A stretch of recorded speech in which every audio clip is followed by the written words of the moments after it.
Անկասկած, Հայաստանում, մեր հայրենիքում գրեթե չկա մի անկյուն, որտեղից հնարավոր չէ տեսնել գեղեցիկ բարձրաբերդ լեռները։ Ամենուրեք սփռված են երկար ու ձիգ լեռնաշղթաներ, լանջեր և գագաթներ։ Ժամանակին Հայաստանի լեռները նվաճողներից բնական պաշտպան էին հանդիսանում։ Այսօր այստեղ կազմակերպվում են քայլարշավներ, իսկ անմատույց ձյունածածկ գագաթների վերելքը մարտահրավեր ու նպատակ է դարձել էքստրեմալ սպորտի երկրպագուների և լեռնագնացների համար։ Անհնար է պատկերացնել Հայաստանի բնությունը առանց լեռների։ Գեղատեսիլ գագաթները զարմացնում են այցելուներին և այստեղ կրկին վերադառնալու պատճառ են հանդիսանում։ Հայաստանում լեռների և հրաբուխների քանակը հասնում է 309-ի, բայց ես այսօր կներկայացնեմ 10 լեռան մասին հետաքրքիր փաստեր։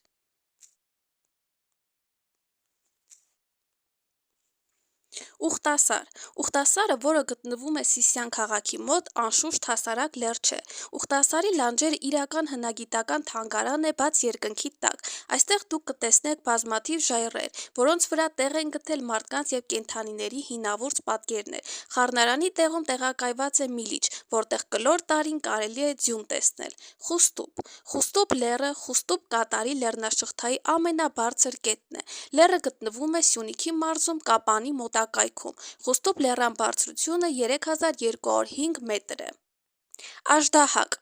Աժդահակը հնագույն հանգած հրաբուխ է։ Գեղամա լեռների ամենաբարձր կետն է 3597 մետր։ Գագաթին խառնարանային բյուրեղյա լիճ է տեղակայված։ Այստեղից նաև աննկարագրելի շքեղ տեսարան է բացվում դեպի Արագած, Արարատ, Հատիս և Արայի լեռներ։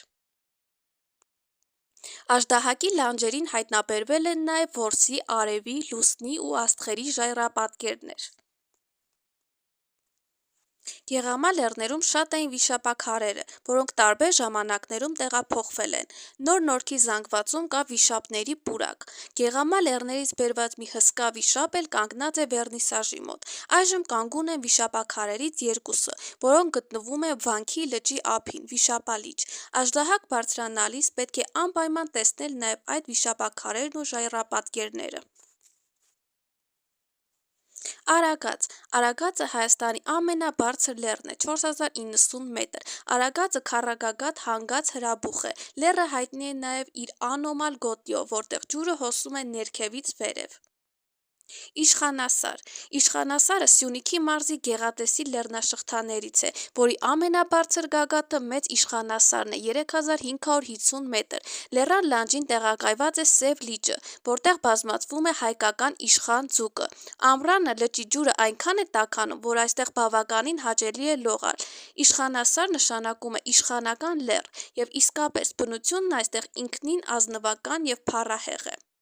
Արտանիշ։ Արտանիշ 2461 մետր։ Լեռը գտնվում է Գեղարքունիքի մարզում Սևանի հյուսիս-արևելյան ափին։ Այս բնական տեսարժան վայրը առանձնանում է նրանով, որ գագաթից ձեր առջև բացվում է լճի և հարակից լեռնաշղթաների աննախադեպ գեղեցիկ տեսարանը։ Արտանիշը միակ կետն է, որտեղից կարելի է Սևանը տեսնել ամբողջ չափով։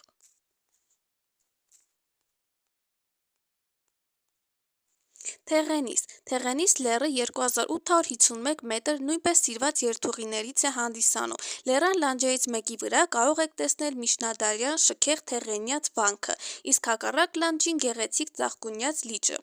Արա լեռ։ Արա լեռան անվանումը սերում է Արա գեղեցիկ արքայի անունից։ Հատիս։ Հատիս լեռը նույնպես շատ հայտնի ուղի է։ Հատիսն ունի հրաբխային ծագում։ Լեռան երկրորդ անվանումը Շամիրամ է, որը կապում են թագուհու մասին լեգենդի հետ։ Արարատ։ Անշուշտ մեր ցուցակը թերի կլինի առանց Հայաստանի գլխավոր խորհրդանիշի՝ Արարատ լեռան։ Չնայած այն հանգամանքին, որ լեռը Հայաստանի Հանրապետության սահմաններից դուրս է, այն շարունակում է մնալ հայրենիքի խորհրդանիշ ամբողջ աշխարհի հայության համար։ Արարատի գեղեցկությունը դժվար է բառերով նկարագրել։ Հայաստանի մայրաքաղաքի գրեթե բոլոր անկյուններից կարելի է տեսնել ձյունածածկ գագաթները։ Անամպ, արևոտ օրերին թվում է, թե Արարատ լեռը սավառնում է քաղաքի փողոցներով։